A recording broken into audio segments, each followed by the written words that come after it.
वैसे जंगल राज में मेरे जाने का मतलब ये है कि मैं भी शिकार हो जाऊंगा। मेरे पास तो कोई हथियार नहीं है। अब ये तो हथियारबंद लोग हैं जो जंगल राज में जा रहे हैं। अब क्या होगा उनका जो जंगल में रहते हैं।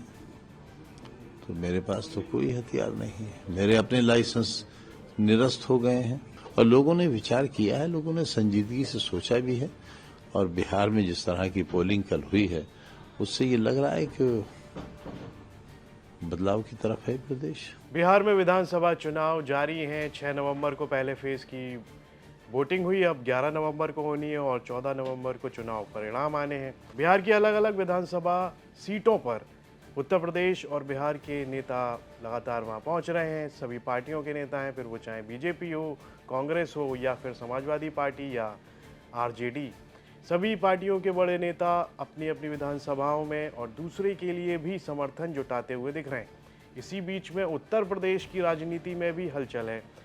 देखा गया कि आजम खान अखिलेश यादव से मिलने के लिए पहुंचे थे। जब वो अखिलेश यादव से मुलाकात कर वापस आए तो उनसे पूछा गया कि वो भी सपा की ओर से स्टार प्रचारकों की लिस्ट में है, तो क्या वो बिहार में चुनाव प्रचार करने के लिए जाएंगे। तो इसके जवाब में आजम खान ने कुछ ऐसा कह दिया जिसकी चर्चाएं जोरों पर हैं। उन्होंने कहा कि बिहार में जंगल राज है और उनके पास हथियार नहीं है और वो वहां जाएंगे तो वो शिकार हो जाएंगे। क्या कुछ कहा आजम खान ने, आइए वो सुनते हैं।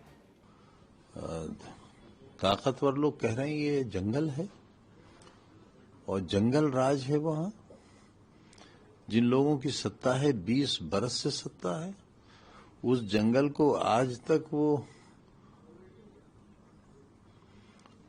जंगलियों से, जंगल वालों से आजाद नहीं कर पाए। तो वैसे जंगल राज में मेरे जाने का मतलब ये है कि मैं भी शिकार हो जाऊंगा।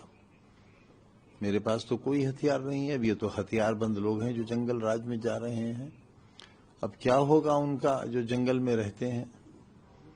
तो मेरे पास तो कोई हथियार नहीं है। मेरे अपने लाइसेंस निरस्त हो गए हैं और सुरक्षा मेरे पास है नहीं।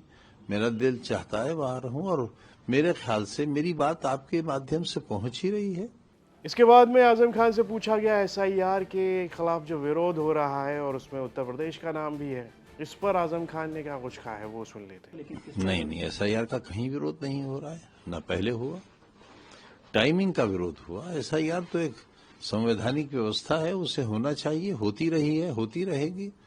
लेकिन टाइमिंग का विरोध था कि 1.5 महीने पहले इतने बड़े राज्य में एसआईआर के जरिए लोगों को भयभीत करना, वोट काटना, वोट बढ़ाना और उसका प्रमाण दिया भी गया। मेरे ख्याल से राहुल गांधी जी ने इसमें जो काम किया है उस पर विचार तो होना चाहिए। बगैर किसी राजनीतिक द्वेष भावना के विचार तो होना चाहिए। और लोगों ने विचार किया है, लोगों ने संजीदगी से सोचा भी है।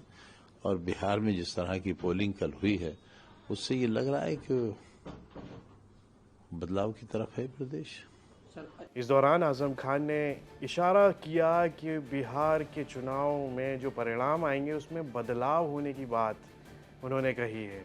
और इसी दौरान ये भी कहा कि अखिलेश यादव से उनके रिश्ते बहुत पुराने हैं और ये सिर्फ राजनीतिक ही नहीं, ये परिवार का मामला है। तो वहीं बिहार चुनाव पर आजम खान कहते हुए देखे गए कि वहाँ तो जंगल राज है। 20 साल से जिनकी सरकार है वो कुछ नहीं कर पाए हैं, कुछ भी बदल नहीं पाए हैं और अगर वो खुद वहाँ जाएंगे तो वो कहीं शिकार ना हो जाए। इस सब पर आपकी क्या राय है, कमेंट बॉक्स में लिखकर हमें ज़रूर बताएं। और यूपी से जुड़ी तमाम खबरें देखने के लिए आप देखते रहिए यूपी तक।